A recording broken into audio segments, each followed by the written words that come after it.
Hey guys, it's Mr. G. I'm going to pick up where Miss G left off on our book. We're going to start with chapter 2.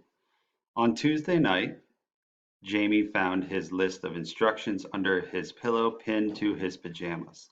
His first instruction was to forget his homework, get ready for the trip instead. I wholeheartedly admire Claudia's thoroughness. Her concern for delicate details is as well developed as mine. Her note to Jamie even included a suggestion for hiding his trumpet when he took it out of its case. He was to roll it up in his extra blanket, which was always placed at the foot of his bed. After he had followed all instructions on the list, Jamie took a big glass of water from the bathroom and sat cross-legged on the bed. He bit off a large corner of the list. The paper tasted like the bubble gum he had once saved and chewed for 5 days. It was just as tasteless and only slightly harder. Since the ink was not waterproofed, it turned his teeth blue. He tried only one more bite before he tore up the note, crumpled it into pieces, and threw them into the trash. Then he brushed his teeth. The next morning, Claudia and Jamie boarded the school bus as usual, according to plan. They sat together in the back and continued sitting there when they arrived at school and everyone got out of the bus. No one was supposed to notice this, and no one did. There was so much jostling and searching for homework papers and mittens that no one paid any attention to anything except for personal possessions until they were well up the walk to school. Claudia had instructed Jamie to pull his feet up and crouch his head down so that Herbert, the driver, couldn't see him. He did, and she did the same. If they were spotted, the plan was to go to school and fake out their schedule as best as they could, having neither books in their bag nor musical instruments in their cases. They lay over their book bags and over the trumpet and violin cases. Each held his breath for a long time, and each resisted at least 4 temptations to peek up and see what was going on. Claudia pretended that she was blind and had to depend upon her senses of hearing, touch, and smell. When they heard the last of the feet going down the steps and the motor start again, they lifted their chins slightly and smiled at each other. Herbert would now take the bus to the lot on the Boston Post Road where the school buses parked. Then he would get out of the bus and get into his car and go wherever else he always went. James and Claudia practiced silence all during the ragged ride to the parking lot. The bus bounced along like an empty cracker box on wheels, almost empty.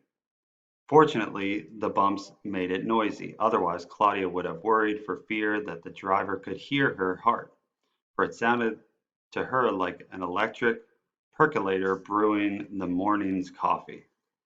She didn't like keeping her head down so long. Perspiration was causing her cheek to stick to the plastic seat. Perspiration is sweat, guys.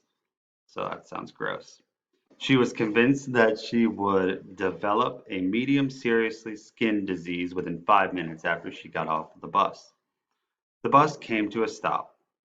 They heard the door open, just a few backward steps by Herbert, and they would be discovered. They held their breath until they heard him walk down the steps and out of the bus. Then they heard the door close. After he got out, Herbert reached in from the small side window to operate the lever that closed the door. Claudia slowly pulled her arm in front of her and glanced at her watch. She would give Herbert 7 minutes before she would lift her head. When the time was up, both of them knew that they could get up.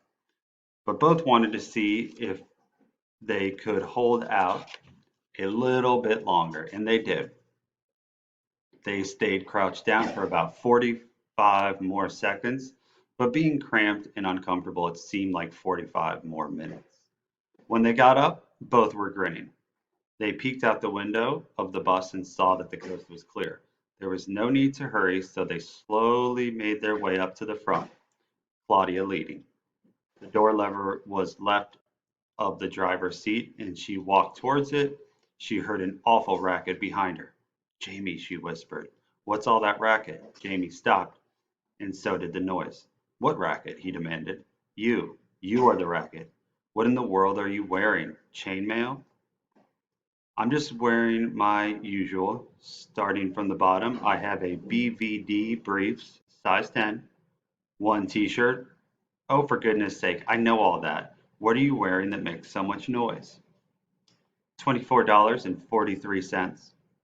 Claudius saw then that his pockets were so heavy they were pulling his pants down.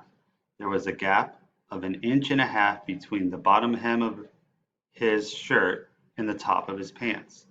A line of winter white skin was punctuated by his navel. How come all your money isn't change? It rattles. Bruce pays off in pennies and nickels. What did you expect him to pay me in? Traveler's checks? Okay, okay, Claudia said. What's that hanging from your belt? My compass. I got it for my birthday last year. Why did you bother bringing that? You're carrying enough weight around lately already. You need a compass to find your way in the woods, out of the woods too. Everyone uses compasses like that. What woods? Claudia asked. The woods we'll be hiding out in, Jamie answered. Hiding out in? What kind of language is that? English language, that's the kind. Whoever told you that we were going to hide out in the woods? Claudia demanded. There, you said it, Jamie shrieked. Said what? I never said we were going to hide out in the woods. Now Claudia was yelling too. No, you said hide out in. I did not. Jamie exploded. You did too. You said, whoever told you you were going to hide out in the woods? You said that. Okay, okay, Claudia replied. She was trying hard to remain calm, for she knew that a group leader must never lose control of herself, even if the group leads, even if she leads consists of only herself and her brother Brat.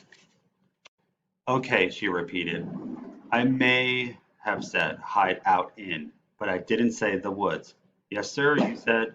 Whoever told you that? Claudia didn't even give him a chance to finish. I know, I know. Now, let's begin by saying that we are going to hide out in the Metropolitan Museum of Art in New York City. Jamie said, see, you did it again. I did not. The Metropolitan Museum of Art. You said hide out in again. All right, let's forget the English language lessons. We are going to the Metropolitan Museum of Art in Manhattan. For the first time, the meaning instead of the grammar of what Claudia had said penetrated.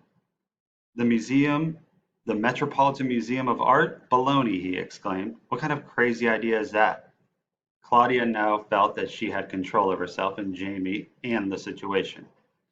For the past few minutes, they had forgotten that they were stowaways on the school bus and had behaved as they always did at home. She said, let's get off this bus and on a train, and I'll tell you about it. Once again, James Kincaid felt cheated. The train. Can't we even hitchhike to New York? Hitchhike? And take the chance of getting kidnapped or robbed or even mugged? Claudia replied. Robbed? Why are you worried about that? It's mostly my money, Jamie told her. We're in this together. It's mostly your money we're using, but it's all my idea we're using. We'll take the train. Of all the sissy ways to run around, and of all the sissy places to run away to, Jamie mumbled. He didn't mumble quite softly enough. Claudia turned on him. Run away to? How can you run away and to? What kind of language is that? Claudia asked. The American language, Jamie answered. American James Kincaidian language. And they both left the bus forgetting caution and remembering only their quarrel. They were not discovered.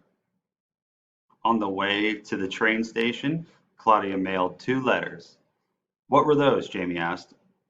One was a note to Mom and Dad to tell them that we were leaving home and not to call the FBI. We'll get it tomorrow or the day after. And the other? The other was 2 box tops from Cornflakes. They send you 25 cents if you mail them 2 box tops with stars on the top for milk money, it said. You should have sent that in before. We could use 25 cents more.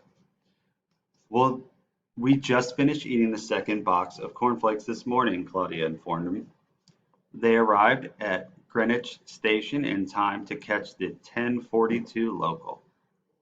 The train was not filled with either commuters or lady shoppers, so Claudia walked up the aisles of one car and then another until she found a pair of chairs that dissatisfied her the least with regard to the amount of dust and lint in the blue velvet mohair covers. Jamie spent 7 of the 28.5 railroad miles trying to convince his sister that they should try hiding in Central Park. Claudia appointed him treasurer. He would not only hold the money, he would also keep track of it and pass judgment on all expenditures. Then Jamie began to feel the Metropolitan offered several advances and that would provide adventure enough. And in the course of those miles, Claudia stopped regretting bringing Jamie along. In fact, when they emerged from the Grand Central into the underworld of cement and steel that leads to the terminal, Claudia felt that having Jamie there was important. Ah, how well I know those feelings of hot and hollow that come from the dimly lit concrete ramp. And his money and radio were not only reasons Manhattan called for the courage of at least 2 Kincaids. All right, guys, so that was chapter 2. Next time we will begin on chapter 3, and I'll see you then.